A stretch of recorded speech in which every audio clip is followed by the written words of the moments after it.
Hello, a very warm welcome to all the makers, engineers, do-it-yourselfers, technically interested people. This is Matthias Clausen from the Elector lab. Here we have Jens Nickel, our editor-in-chief. Yes, and this is the first installment of our planned series called Lab Talk. Matthias, you called it in the subtitle, A Journey into the Unknown. Yes. So we should a little bit explain what we want to talk about. Yeah, so for the beginning and why it's called A Journey to the Unknown, our idea is to talk about the current issue, the current projects in there, cover story updates also to the projects, things we stumbled across that are interesting but didn't make it into the current magazine. And for the upcoming episodes, we are not 100% sure how this will evolve. So we are waiting for your feedback. Yep. And this is why it's a journey to the unknown. So we definitely don't know where we are in 10, 20 or 30 episodes. But still be here. And let's see. Matthias, you said talking about the edition. So that means, of course, the current edition, that's March, April. You can find it at the newsstand sales, and of course you can order it in the Elector shop. That's our March-April edition, and it's about embedded development. And Matthias, you yourself wrote a cover story. You can see it here, RISC-V. Build your own open source processor. Here we can see the board you have used, and you also have it on the table blinking. Yes, I just take away the Elector coffee mug. Yep. Maybe soon in the Elector store, hopefully. Yep. The cover story is, the idea with RISC-V is that you have an open instruction set architecture. So, for example, if you have x86, so the Intel equivalent, or if we have ARM, those instructions or instruction set architectures, so the way the encoding of the commands for the CPU is done, is available, but you have to license it to use it in your own product. With RISC-V, there's an open approach saying, hey, this is our specification, this is how it should work, this is how you can implement it, and we don't charge you anything for our intellectual property in terms of the instruction set architecture. So everybody can implement their own processor based on that one without having to fear that they get a lawsuit or something like that. And it's really interesting because at the moment there is silicon shown up that is using RISC-V CPU cores, but in the meantime, one option you have is using a cheap FPGA board, grabbing the description of how a processor should look like and put it into your FPGA and play around with it. So yes, and I think you used an open source project. Yes, that's the Neo RV32. The good thing is that is also the implementation. The Neo RV32 is also mid-licensed, so you can use that also in commercial products, and it has a really, really good documentation with it. But it's also in the article inside the magazine.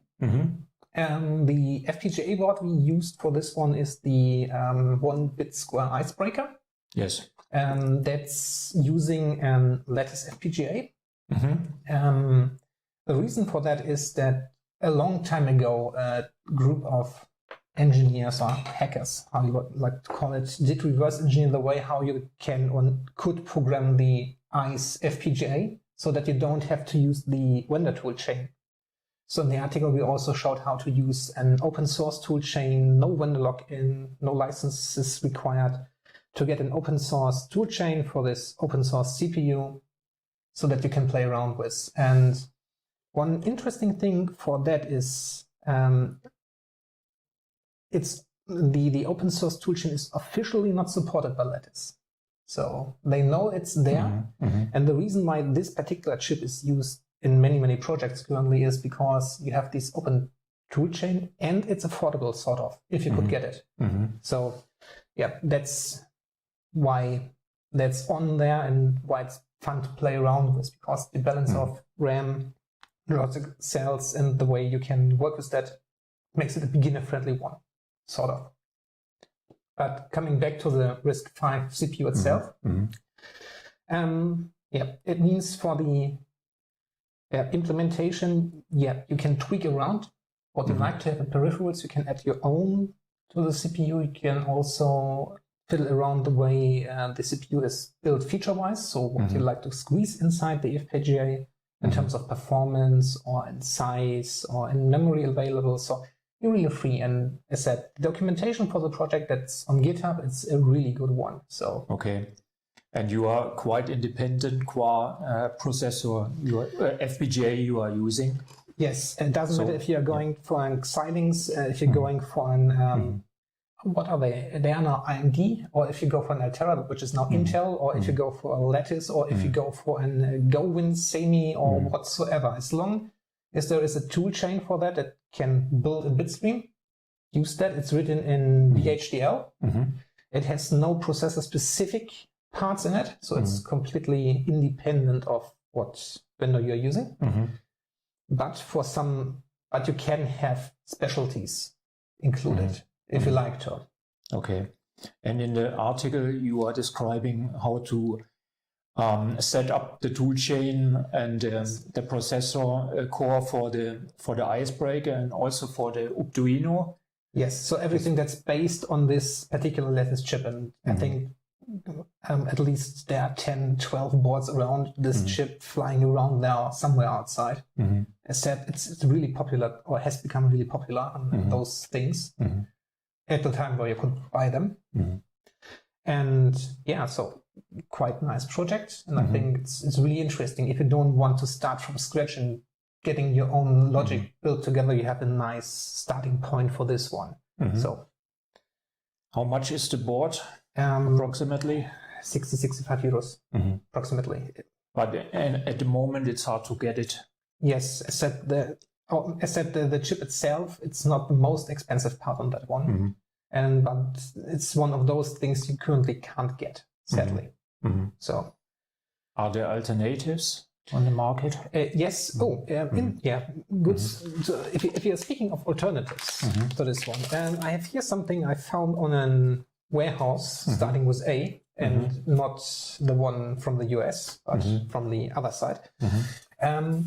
That's an FPGA board originally intended to drive this Hub 75 LED matrices. So on it is also a Lattice FPGA. That means you can program it with can we see it here, I think? Yes. You can program it with open source toolchains.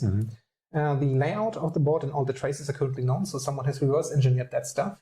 Comes with 2 gigabit PHYs, has 4 megabyte of RAM on it. And there are also people around that particular board that are filling for add-ons and making it even more usable. And the nice thing is, excluding shipping, currently you can get those for 20 euros if you have a good day. So it's really, really cheap, but there are more alternatives around. So except the icebreaker is one of those things that is used really, really common. So that gives you a ton of documentation and help out. But also we have here, that's from my things I need to look into box. That's from Cypit using a GoWin FPGA. That's also possible to get an RISC-V core in there.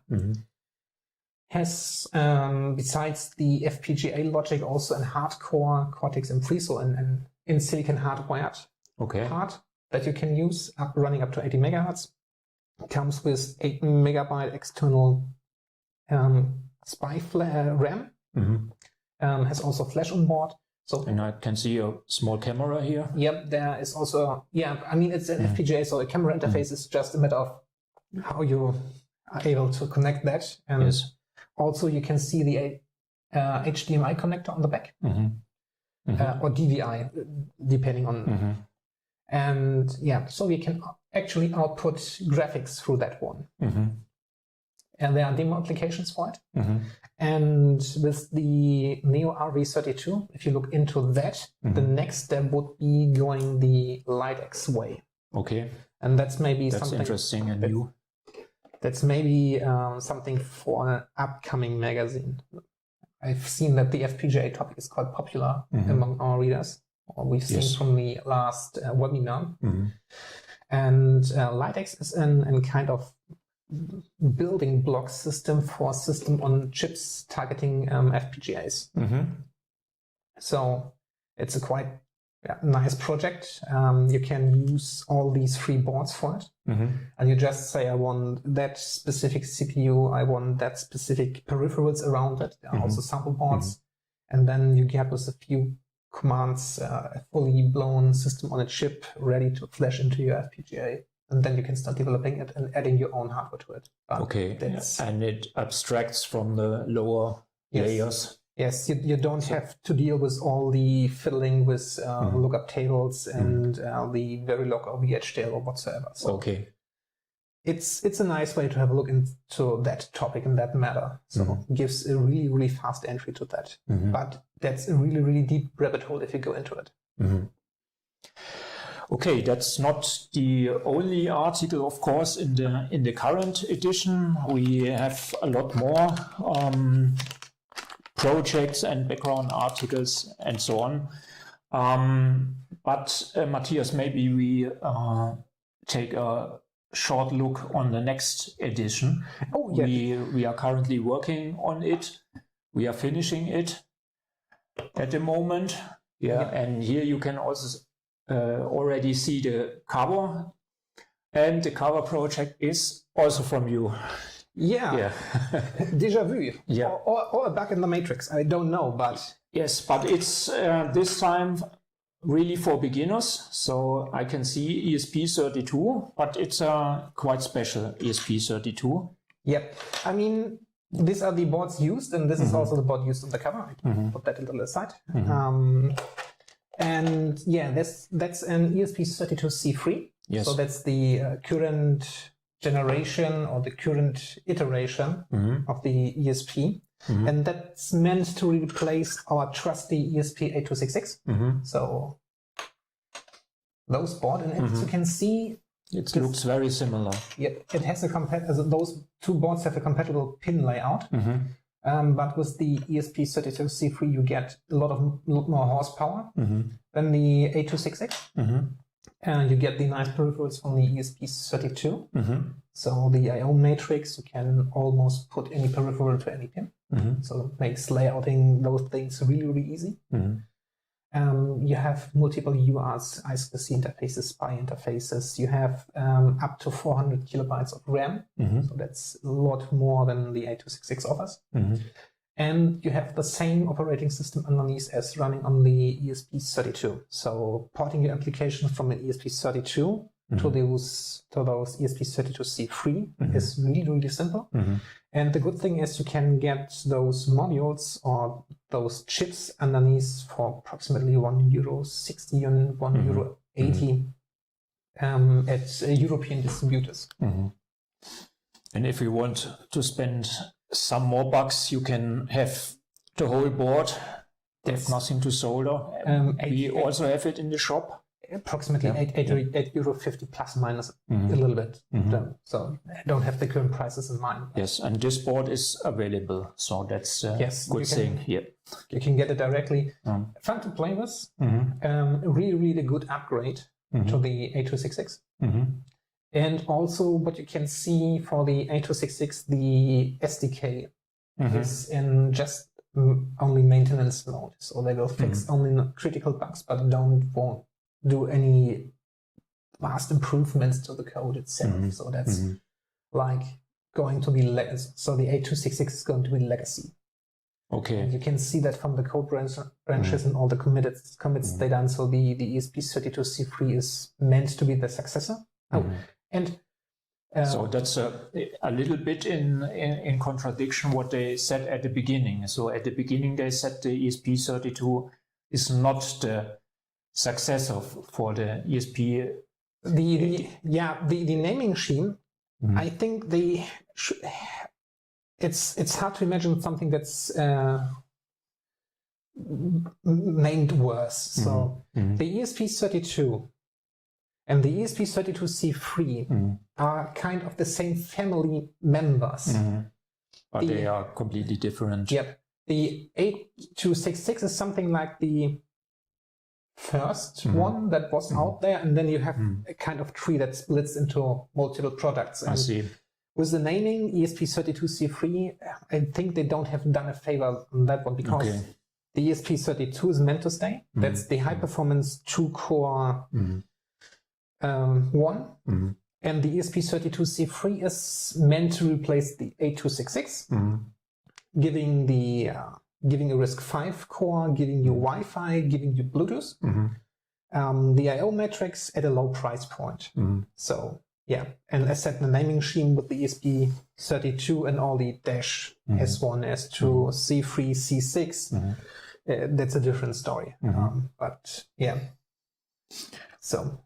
Okay, what did you do exactly with this C3? I think it's really a beginner's project. So it's really meant that beginners can begin with the IoT, which is the subject of our next edition, main edition. The Internet of Things and whatever you would like to call that, because at the current moment there's just data transport network.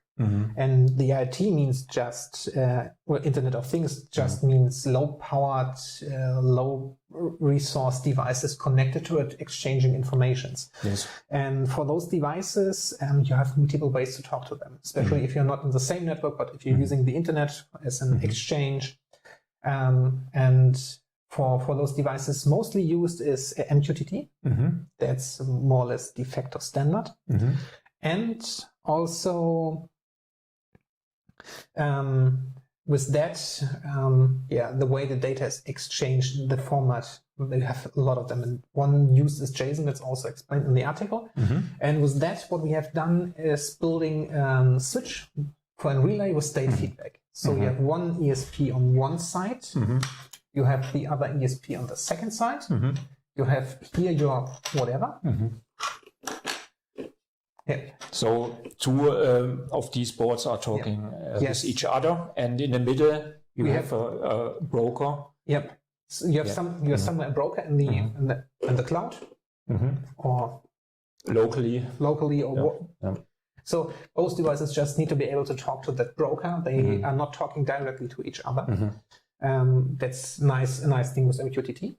So as long as the device is able to talk to an outside server from within your network, that's fine. The broker will handle all the stuff for you. And but MQTT only describes how to, it's like sending a letter. It's just the envelope.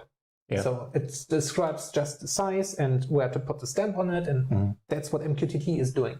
What you put inside, what language you're using, how big the message is, there are technical limitations, but in theory, that's up to you. And you can invent your own protocol, which is never a good idea. Or you can use something that's out there and proven, and one of those is JSON. Not the most MCU-friendly protocol, but MCU able. So I know a lot of authors who always wants to develop their own protocol, and I myself also did it. So you can do it, and MQTT is the vehicle which transports your data and which ensures that that it gets to the right receiver.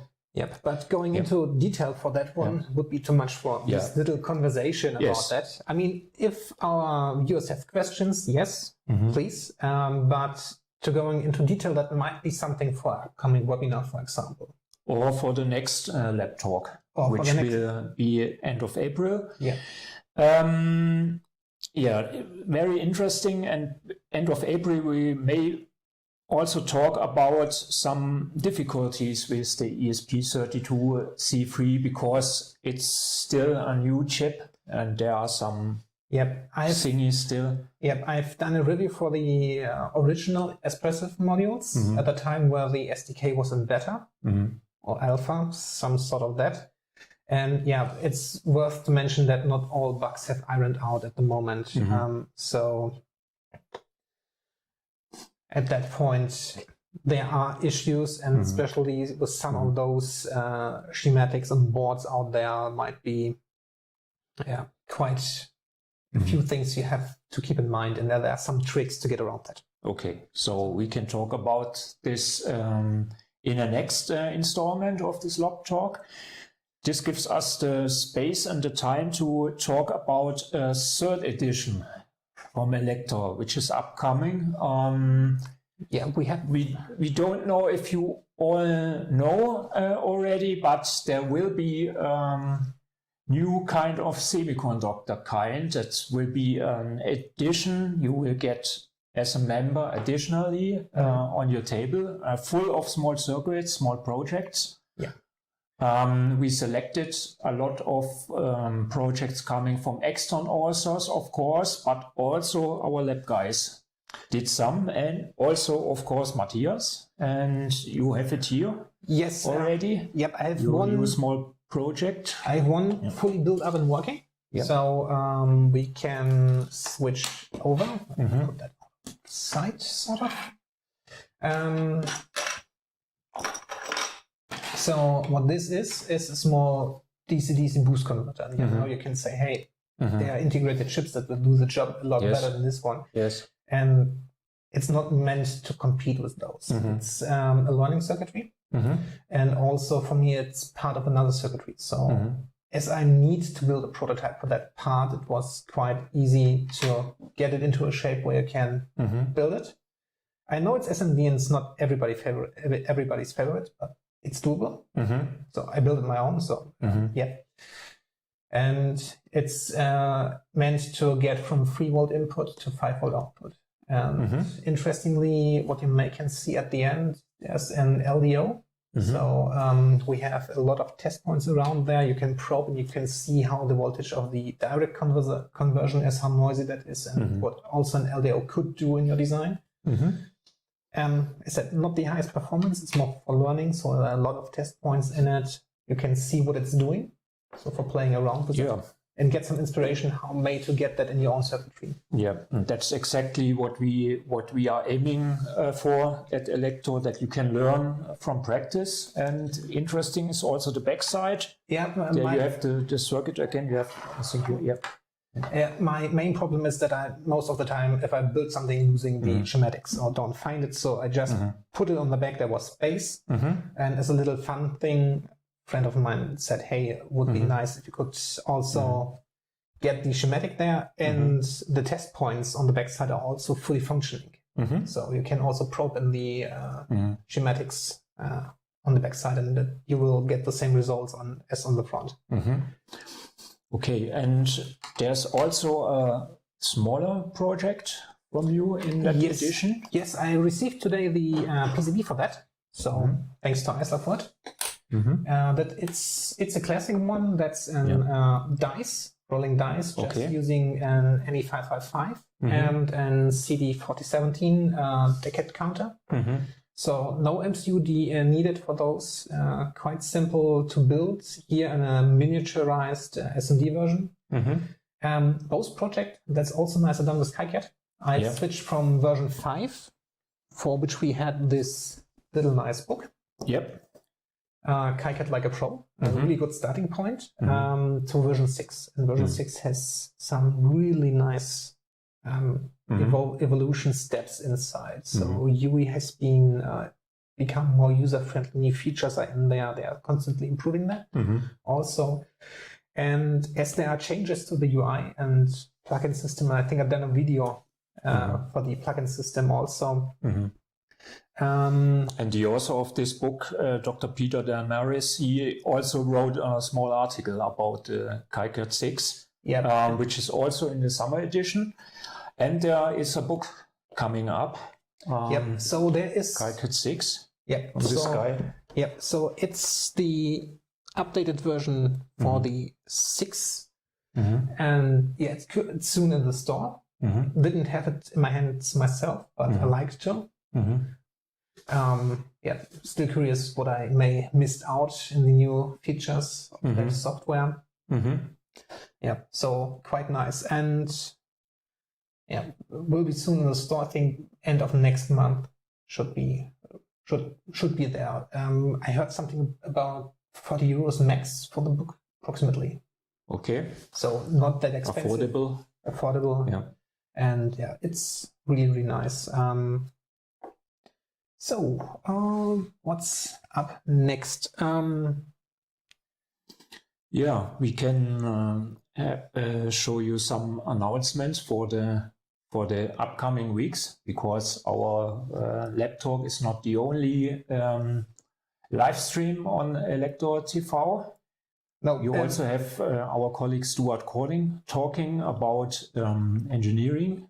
And accidentally, also RISC-V again. Yeah. So there's maybe a theme around that. Yeah. And as said, with the instruction set, it's open, and it's becoming interesting to more and more companies. And he will go for the question how to use RISC-V in a commercial application.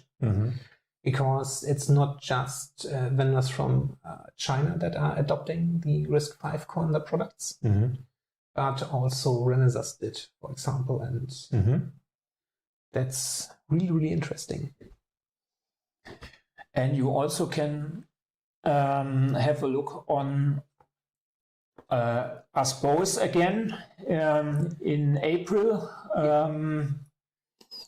directly also from this location, which is, we can also mention it in a few words, our new office here in Aachen. Yep. A mid-sized town near Cologne in Germany, in Western Germany. Yep. And we had the opportunity to move to a location where are more engineering-focused companies around. Yes. So a nice neighborhood. And for our engineers that have gone through COVID to their home offices and home labs, it's now a way back to have a lab installment where you can put devices for a longer term on your desk without having to clean up every day because, well, it's your home office. And we are not the only developers here in this building. That's a co-working space we share with some startups, I heard, and also developing companies. Yeah, so it's really interesting and looking forward to that. Yep. Still, as you may hear, the room is a little bit empty. And if that's fully staffed, we'll give you a small room tour for that one. Yeah. So the next meeting here is about our webinar. Yeah, that's using Platform.io for Raspberry Pi Pico. Yes. So we will show you in this webinar how to set up a tool chain that's multi-platform, so not bound just to Windows, but also available on Linux and Mac and your Raspberry Pi. That's also interesting. And how to get development started with that one, and also how to get debugging started. So single stepping through your code on the Raspberry Pi Pico, for example. That's one of the things.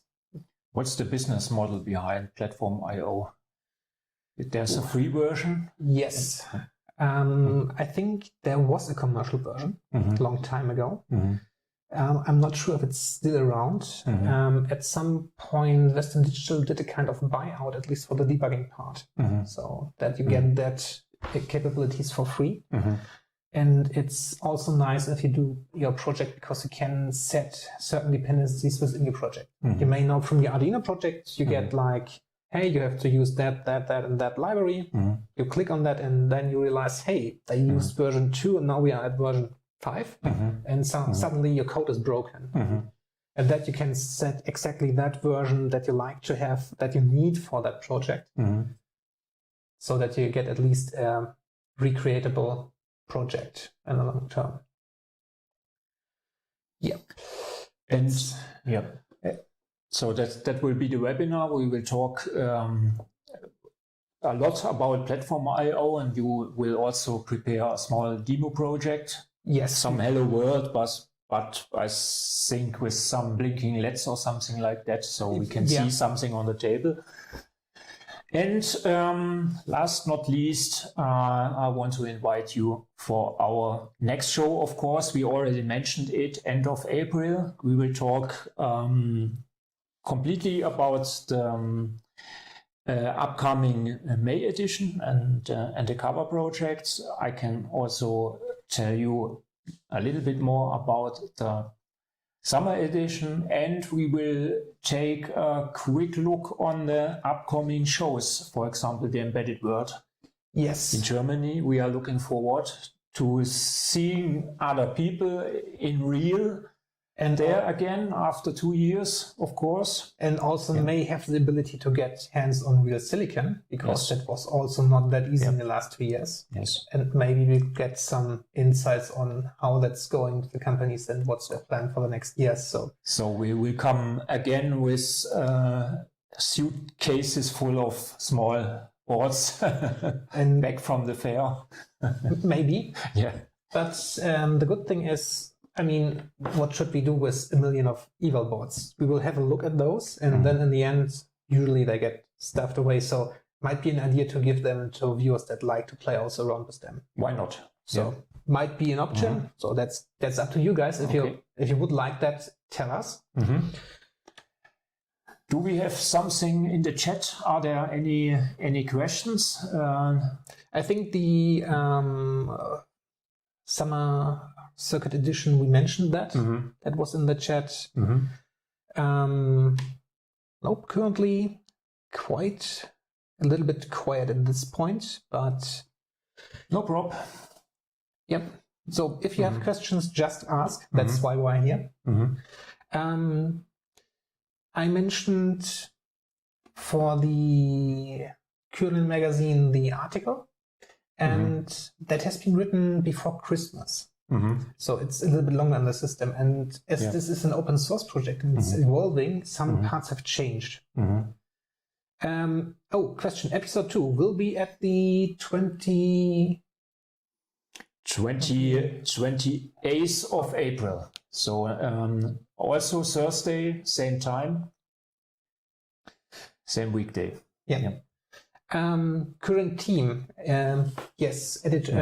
engineering team, we are 4 or 5, not sure how to count, engineers doing engineering stuff, and then we have the editors. Yes, and of course freelancing people, freelancing developers, freelancing editors, our experts. That's quite nice that our readers are not only consuming our media, they also contribute, of course. And sometimes engineers and editors are the same. So doing both sides, which is quite interesting because of course you still get your hands dirty and doing projects, and you can write the best about your own projects, of course. That's for sure. And this brings us back to the RISC-V article. There have been changes. Might not work 100% as it's in the magazine. So slightly different things to check out. But getting the toolchain running for the icebreaker and for this FPGA, that's fully valid. And it's really usable because you can easily go to other projects like, for example, LightX, the SoC system, or an SoC building system, and the Neo RV32 is currently also implemented in that one. So that's also quite nice. Interesting things are happening. But as I said, that's something for a different story, maybe for a different article or for a small webinar. So FPGA, SoC 101, something like that. And other interesting things going around, you may have seen on our MacPi news site the Raspberry Pi Pico that is being used on the C64 as a ROM emulation. It's really interesting what this little thing is capable of doing with the right programming. So that's the reason why going for the webinar. I think it's still available. You can buy the chip. You can't say that from other. No, unfortunately not. We also have stock of them. If you're asking if we get anytime soon Raspberry Pi 4s back in stock, no, That's a different thing. And at the moment, I don't know what has happened. I see that they are hard to get, that they are priced in a way I've never seen before for that thing. Yeah, but hopefully. There are two more questions. Can you tell us something about Elector Labs platform? Are there still projects coming through there? Yeah, of course. That's an interesting platform, and you can always contribute, of course, if you have something to tell. If you have ready-made projects, if you have questions for your own projects, there are always other readers who can help. It's just elector-labs.com. So, yeah, don't hesitate to share your thoughts, your projects, your ideas. Doesn't have to be a finished project. Yeah, also interesting to see what other people uploaded to the platform. Yes. And may you have a good tip for them, or may you like the project and may like to evolve it. So. And there is some question about ARM in episode 2. And can we tell something about development boards? I think, yeah, Matthias, you can. Yeah, we could go through what's currently in stock, and maybe we can also have a look at the RISC-V alternatives that are around. So there's more than that, just that to the story. I mean, with the ARM ecosystem and with RISC-V, you now, as chips now become available that have RISC-V cores in silicon, and it's getting really interesting because from the options you should suddenly have, you don't just have the ARM ecosystem for the higher end ones, and now suddenly you also get a choice going the RISC-V way. But Stuart will definitely be able to tell more about from the commercial perspective of that. And what we can see is that there are some companies that are building really interesting combinations of RISC-V cores and peripherals inside microcontrollers. Like you get USB 3.0 in a microcontroller or gigabit Ethernet. So, and at prices that are really, really interesting. So, like saying you get a RISC-V based MCU for less than €5 that offers USB 2.0 and gigabit Ethernet. So, if you can get them, but it's really interesting. I also think we are living in interesting times. In many ways. In many ways. And yeah, there is some question about semiconductor situation and when will it change again. Yeah, we should have a glass ball for this. But I think you are more in that topic. I think this year we will definitely feel the chip shortage. Yeah, and maybe also next year. It's getting worse before it's getting better, because it's not just that the fabs that are able to spit out chips are running at high demand. Also, those fabs need for the production some materials that are not that common. And one of those materials you need is, for example, neon. And they are not, or the places where you can get neon, they currently have a kind of a problem, to say that kindly. And with the supply of neon at risk, it means also that the semiconductor vendors and also producing facilities will run out of those materials, and that's definitely needed to get wafers out of the fabrics. So it's not just that those are just pushing out at 100 and few percent they can do, but it's also that the components that they need, various components, things you usually don't think about, just getting hard to obtain. Be it neon, be it the materials you need for the chip, you need for the wire bonding to get it into a package. For example, little gold wires that needs to be sourced somehow. You need to package that. Also, it's really currently messed up. And but is it only because of the pandemics, or did the industry did not take the right steps? Because we are at the moment in a big change, so we are going digital all over the world, and try to be sustainable and so on. Let me. I mean, there are many reasons that come together, and I think that's first. What has happened is like, oh, we have a global crisis. We don't need chips any longer. So companies that had an access slot to the fab said, please cancel that. We don't need it. We will never need it again for the next time. And what these semiconductor fabs did at that point was, hey, great. You don't want to have that slot. That's good. We can sell it to somebody else. And they did. And there are currently, depending on the technology you need, products that have a certain higher priority. So it's not like, oh, they are not giving us chips. So some industrial parts have a good habit in complaining. Let me say that nicely. But it's, and in the end, they have had their own hands in the fate they are currently stumbling with. At a certain level, to say at least.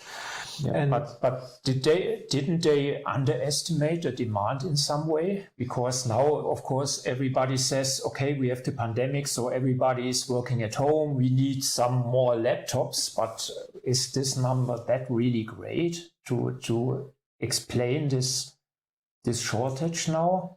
I mean, I think they're depending on what kind of fab you are. I mean, where did we have that? That was the Raspberry Pi announcement for the 02W, where they told that the press release for the Pi 4 shortage. The Pi Foundation did last year. They said, hey, also for the products, we will move capacity away from some products, from some legacy products, to get more other products out of our slot. For example, they, I think, allocated more priority to the 02W chip than to the Raspberry Pi 3 chips. I think something like that. So they are also shifting within their slots to get stuff out of the building. And so as said, the slots that can be available have been taken by other companies really quick, and you don't get them back. And now, so it will take some years until we reach the balance, a kind of balance again. Also, if you say now, please stop production of X and go to Y, your fab or your whole run through the fab is 3 to 6 months from now to finished. And we had a fire at the Renaissance fabric that did damage and also stopped production. We had a power outage in Texas a while ago. This also means at the point where your semiconductor production line stops, you have to throw away products that have been running through a company for 3 or 6 months. But even with that, I think you have to calculate a little bit in advance. You cannot think that we don't have any fires in any fabs and any accidents. So that's a little bit. Yeah, that's true. And then you have the demand for many chips for many things like consumer electronics, routers, computer, camera, mobile phone. IT equipment, whatsoever. So, many things. And as said, there are other materials just in the pure silicon that makes it hard to get your product out at the end. Because if you can produce wafers, it doesn't mean you're able to get a chip because you need to do a package for that. And and then you have customers that say, okay, I need 100, I don't get them now, so for the next time I order 1,000 units.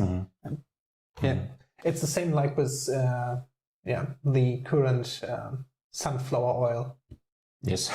Sort of crazy. Okay, I think we will have more of these discussions, and we will accompany the development, of course, for the upcoming months. You will have one laptop per month.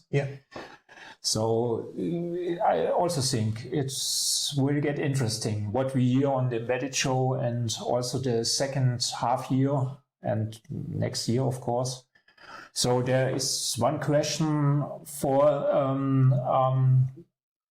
recommended development board for ARM. Maybe you can just prepare for the next installment. I think.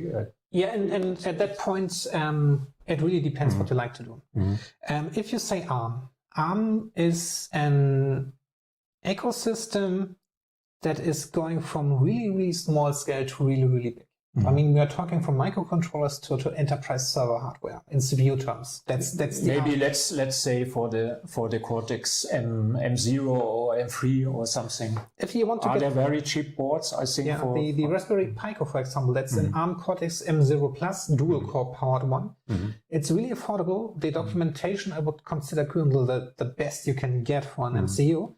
And if you want to begin with that, use that. The thing that's going to be interesting is how to set up a debugger, for example. So compiling your code, it's not a problem. That's really good written down. But then doing debugging for this kind of chips, that's a different story. If you say, hey, I don't want in Cortex M0, I need a little bit more performance. The classic choice was Cortex M3. So that's the general purpose automation industrial core. Which is nowadays more or less also replaceable with the M4, which gives a little bit more performance in terms of mathematic operations, single instructions, multiple data, for example, or also the ability to have a floating point unit to do floating point mass in hardware. And then there's also the higher end at the Cortex M series, the Cortex M7, or now the M23, M33 MCU types. The M7, last time I worked with that, there are some interesting things. It's not a beginner MCU. It's not beginner friendly because you have a million things that can make your life really, really hard if you don't know what you're doing. So low performance, easy to use Raspberry Pi Pico for ARM. Mid-range, mid-performance, take a Cortex M3, M4, usually an STM or equivalent line. It's really, really nice to get started because you have a lot of documentation for those. And if you want to go full-blown ARM, talking ARM Cortex or ARM9, have a look at the Raspberry Pi. That's okay. If you have one around for the Raspberry Pi 1, it's a good starting point for the V6 architecture for the Linux compatible MMC CPUs. And later on the Cortex A series with the Pi 2, Pi 3. That's a nice starting point if you want to go that route. But talking microcontroller, take a Pico as a beginner, look at that. It's cheap, it's affordable, you can get it. Oh, and if you like to get really, really started, was the ARM one. We have the Pico experimenting kit. So you get the Pico, you get a small display, some sensors. It's 45 euros, sometimes a little less if that's at a sale. And for the money you pay and also the update documentation that will come soon with it, it's really, really good for the value you get. Really like it. Also to mention for this kit, Edge Impulse, if you're going for the AI stuff. 2 of the free off-the-box supported sensors for the Pico are in this kit. Currently, I'm not sure which is not. I think the MEMS microphone is not in here. So Edge Impulse, it's a new subject, also very, very interesting. I think we have to stop here.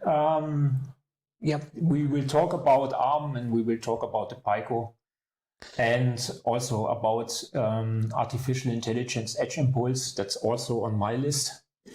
Maybe we can have even a demo, sample some data and see what comes out. So I think we will stop now for today.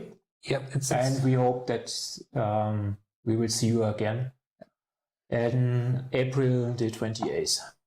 So bye-bye. Wait a second.